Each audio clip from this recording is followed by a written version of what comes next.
अब नाउ बच्चे स्टार्टिंग में सेकेंड नॉन फंडिंग के अंदर सेबी से स्टार्ट कर रहा हूँ। सेबी 2 है, पेज 5.8 पे आ गया, वहाँ पे सेबी लिखा हुआ है। कहते हैं सेबी कब आया आपका? सेबी 12 अप्रैल 1988 को आया। उसकी औकात जो है, जो आपका सेबी एक्ट आया वो 1992 में आया। जबकि ऐसा होता है पहले एक्ट आता है फिर बोर्ड आता है, पर इस बार रॉन्ग हुआ, पहले बोर्ड आया और फिर उसका एक्ट आया। क्योंकि जब तक एक्ट नहीं आएंगे उसकी औकात ही नहीं आती, तो उसकी जो पावर आई है, जो वो सही से एस्टैब्लिश हुआ है, वो उस दिन बना है जब सेबी एक्ट आया। तो वैसे सेबी आया 12 अप्रैल 1988 को, तो उसके बाद जो पावर वगैरह आई, जो सेबी एक्ट आया वो 30 जनवरी 1982 को आया। तो पहले की तीनों लाइनें आपको टिक करनी है। अच्छा, सेबी का काम क्या है? सिक्योरिटी एक्सचेंज को संभालना, शेयर्स को संभालना। तो इसने लिखा भी है सेबी का काम क्या है? डेवलप करना इंडियन कैपिटल मार्केट को, पूरी इंडियन मार्केट को, जो कैपिटल मतलब जहाँ पे शेयर्स वगैरह खरीदते बेचते हैं, तो उसका काम क्या है? पूरी इंडियन कैपिटल मार्केट को डेवलप करना और जो इन्वेस्टर्स हैं उनके इंटरेस्ट को प्रोटेक्ट करना। पता? अब तो सेबी था, उससे पहले था कंट्रोलर ऑफ कैपिटल इशू, उसको हम बोलते हैं CCI। आज तो वर्ड सेबी हो गया, पहले इसको बोलते हैं CCI। Controller of capital issue has been repealed by SEBI, मतलब पहले हैज़ बीन रिपील्ड मतलब has been replaced by SEBI. पहले सेबी का नाम था कंट्रोलर ऑफ कैपिटल इशू, अब क्या हो गया? सेबी नाम हो गया है। और पहले कौन सा एक्ट था? कैपिटल इशू कंट्रोल एक्ट 1947, अब क्या हो गया है? सेबी एक्ट 1992। पक्का? आगे आ गया। सेबी का हेडक्वार्टर कहाँ पे है? बांद्रा कुर्ला कॉम्प्लेक्स इन मुंबई, और northern eastern southern western office कहाँ पे? New Delhi, Kolkata, Chennai, Ahmedabad. Okay,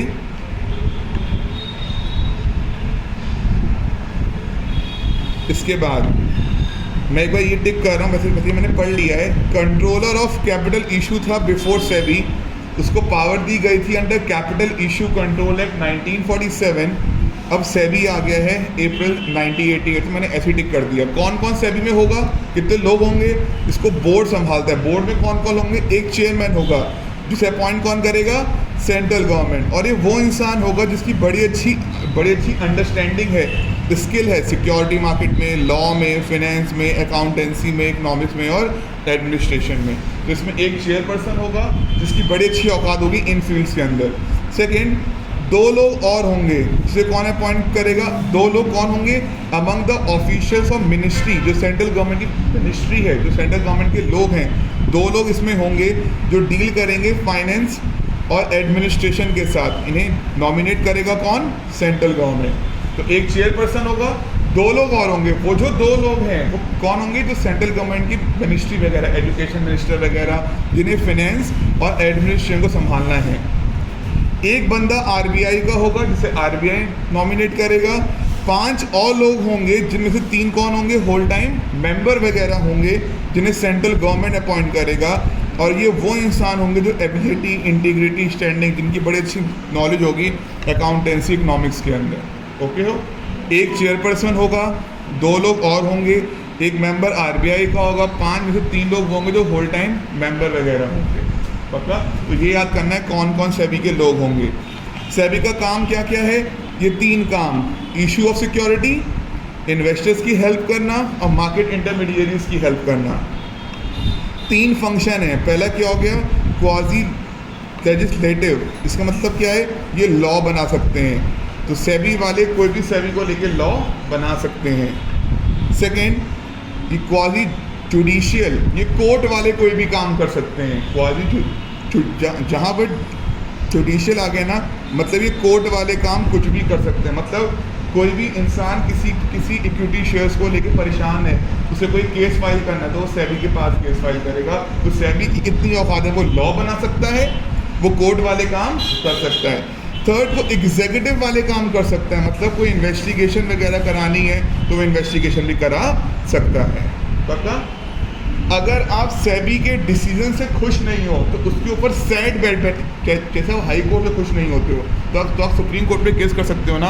in the same way, अगर आप सेबी से खुश नहीं हो तो आप सेट के पास केस कर सकते हो। आपका सेट क्या है? Securities appellate tribunal. आपका नेक्स्ट पॉइंट देखो, कहता है there is a security appellate tribunal, appellate जहाँ पे अपील फाइल कर सकते हो। मैं एक जगह नोट कर रहा हूँ, अगर आप सेबी से परेशान हो तो आप सेट के पास केस कर सकते हो, और अगर आप सेट के डिसीजन से खुश नहीं हो तो आप सुप्रीम कोर्ट के पास केस कर सकते हो। मतलब ये ऐसे स्टेज बनेगी, पहले SEBI, followed by set, followed by supreme court. तो आपका सेट में 3 लोग होंगे, जिसको हेड किसने किया है, मिस्टर जस्टिस JP देवाधर, जो पहले जज थे बॉम्बे हाई कोर्ट के। तो इसका चेयरमैन ये है, आपको चेयरमैन का नाम वगैरह याद करना पड़ेगा। सेकेंड अपील, अगर आप इससे भी खुश नहीं हो तो आप सुप्रीम कोर्ट के पास केस कर सकते हो। डन। नेक्स्ट पेज पर आ गया, एंड हो गया, ठीक है। नेक्स्ट पे आ रहा हूँ, इसके बाद एक मिनट स्टॉप अब ना आपका सेबी, आपको जहाँ तक करना है सेबी के बाद आ गया नेक्स्ट। हमने पहले किया था RBI, फिर हमने किया सेबी, अब थर्ड करने जा रहे हैं CCI। CCI stand for competition commission of India. Government ना हमेशा कंपटीशन एनकरेज करती है तो उसके लिए बाकायदा, जैसे स्टॉक मार्केट को सेबी संभालता है, पैसे को RBI संभालता है, जैसे कंपटीशन को CCI संभालती है, कंपटीशन कमीशन ऑफ इंडिया। और समझ नहीं पा रहा क्या, जो मतलब कंपटीशन को संभालती है। दे वांट कि कंपटीशन ज़्यादा हो मार्केट में, ऐसा ना हो कि 1-2 इंसान पूरी मार्केट को कंट्रोल कर रहे हैं। दे वांट मार्केट में ज़्यादा से ज़्यादा कंपटीशन हो, मोनोपोली ना हो। पहले आपका MRTP एक्ट हुआ करता था 1969, वो ख़त्म हो गया था, और फिर CCI एक्ट आ गया था। क्यों? क्योंकि ये चाहते हैं कंपटीशन एनकरेज किया जाए, जितना अच्छा कंपटीशन होगा उतना अच्छे क्वालिटी का माल हमारे हाथ में आएगा और कम से कम दामों में आएगा। पक्का? तो बाकायदा CCI बनाई गई। अब करा रहा हूँ CCI, उसके लिए आ गया पेज 5.10 पे, कंपटीशन कमीशन ऑफ इंडिया। इसकी 4th या 5th लाइन है, CCI क्यों बनाई गई? Was set up to create and sustain fair competition हो, फेयर कंपटीशन हो, एक लेवल प्लेइंग फील्ड हो, मतलब इक्वल प्लेइंग फील्ड हो हर एक के लिए, and make the market well, और जो मार्केट बनाई जाएगी वो कस्टमर्स के फ़ायदे के लिए बनाई जाएगी। तो पहले पॉइंट तो क्या, कंपटीशन कमीशन बनाया गया था जिससे फेयर कंपटीशन हो, एक लेवल प्लेइंग फील्ड हो, सबके लिए बिल्कुल इक्वल रहे, सब लोग सारे काम अच्छे से कर पाएँ, एक लेवल प्लेइंग फील्ड बनाई गई। कंपटीशन भी 2 टाइप के होते हैं, एक डायरेक्ट कंपटीशन और एक इनडायरेक्ट कंपटीशन। डायरेक्ट कंपटीशन मतलब जहाँ पे 2 इंसान सेम फंक्शन करते हैं, वो आपस में कम्पीट करें, जैसे फास्ट फूड में हो गया मैकडी वाले बर्गर किंग वाले, कोक वाले पेप्सी वाले, पिज़्ज़ा हट और डोमिनोज वाले। तो ये क्या हो गया आपका डायरेक्ट कंपटीशन। एक हो गया इनडायरेक्ट कंपटीशन, जो एक दूसरे के सब्स्टिट्यूट हैं। मान लो जैसे कोई इंसान खाली है तो अब वो होटल में खर्च करने जाए या वो रिसोर्ट में खर्च करने जाए, जिनका इनडायरेक्ट कंपटीशन है। पक्का?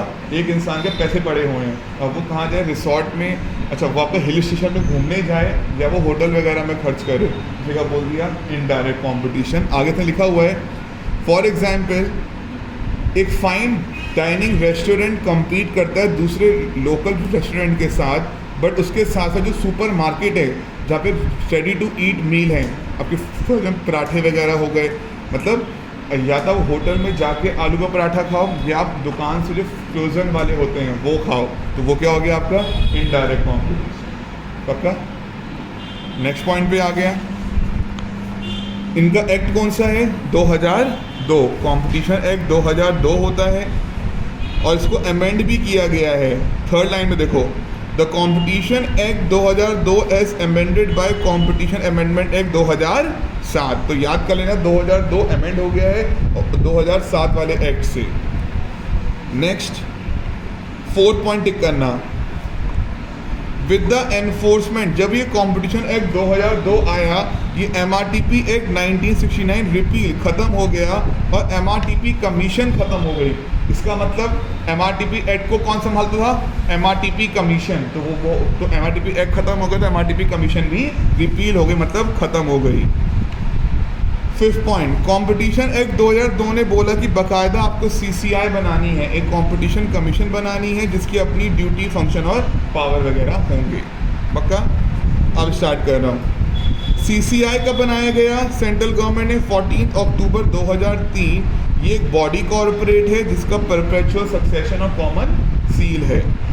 इसमें कौन कौन होगा? एक चेयरपर्सन होगा और 6 और लोग होंगे जिसे सेंट्रल गवर्नमेंट नॉमिनेट करेंगे। ओके, बस इतना काफ़ी है। अगले पेज पर आ गया, कुछ नहीं पढ़ना इसके बाद, ख़त्म। आपको और कुछ नहीं पढ़ना CCI के अंदर। पक्का? डन। तो CCI के बाद मैं बार बार बोल रहा हूँ, चैप्टर को जब भी पढ़ने जाओगे चार्ट के अकॉर्डिंग पढ़ना। पहले हम लोग पढ़े हैं नॉन फंडिंग, पहले हम पढ़ा RBI, फिर पढ़ा हमने SEBI, फिर पढ़ा आपका CCI, थर्ड आ रहा हूँ IRDAI, वो है insurance sector. IRDAI stand for insurance sector. इसके लिए नेक्स्ट क्लास में रिकॉर्ड कर रहा हूँ।